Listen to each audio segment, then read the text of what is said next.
নমস্কাৰ, মই পিংকি। আপোনালোক সকলোকে স্বাগতম জনাইছোঁ মোৰ ফেচবুক পেজ আৰু ইউটিউব চেনেলৰ অন্য এটি ভিডিঅ'লৈ। আশা কৰোঁ আপোনালোক সকলো ভালে আছে, মোৰো বৰ্তমান ভালেই।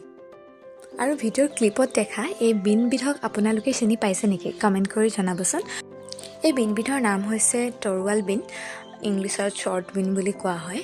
আৰু মই গুগলৰ পৰাহে এই বিনবিধৰ বিষয়ে গম পালোঁ। ইভাগে কোনো ধৰণৰ আজিলৈকে এই বিনবিধৰ ৰেচিপি হওক বা তেনেকৈ খাই পোৱা নাছিলোঁ আৰু ভাবিলোঁ তাকে আজি ট্ৰাই কৰোঁ আৰু ট্ৰাই কৰাৰ লগতে আপোনালোকৰ লগতো বোলো শ্বেয়াৰ কৰোঁ। মই কেঁচা মটৰ আৰু বিলাহীৰ সৈতে আজি আঞ্জাখন বনাবলৈ লৈছোঁ। পোনপ্ৰথমে কেৰাহীত তেল দি তাতে নহৰু অকণমান দি তাতে বিলাহীখিনি এড কৰি অকণমান সময় ভাজি আছোঁ আৰু তাতে মছলাখিনিও এড কৰি দিলোঁ আৰু অকণমান পানী দি দিছোঁ যাতে মছলাখিনি দেৰি নাযায়। তাৰ পৰা কেঁচা মটৰখিনি দি দিছোঁ, অকণমান সময় এইখিনি ভাজি থাকিম।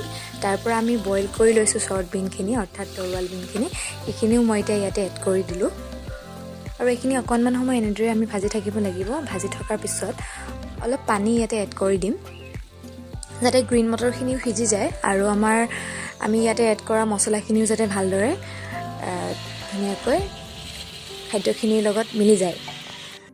আৰু এতিয়া উতলিবলৈ অলপ সময় এৰি দিম আৰু গেছৰ ফ্লেমটো অকণমান হাই কৰি দিম আৰু মই ঢাকনিখন মাৰি দিলোঁ কেৰাহীৰ। এতিয়া অলপ সময় ইয়াতে উতলি থাকক। আপোনালোকে যদি অধিক এই বিনবিধৰ বিষয়ে জানে তেন্তে প্লিজ মোক কমেণ্ট কৰি জনাবচোন। ইয়াৰ উপকাৰিতা কি কেনেধৰণৰ গুণাগুণ আছে। আৰু এয়া ফাইনেলি উতলটো আহি গ'ল অকণমান সময়ৰ পিছতে আৰু এতিয়া আমি এনেদৰে পৰিৱেশন কৰিম। আজিলৈ আহোঁ। ভিডিঅ'টি চোৱাৰ বাবে ধন্যবাদ।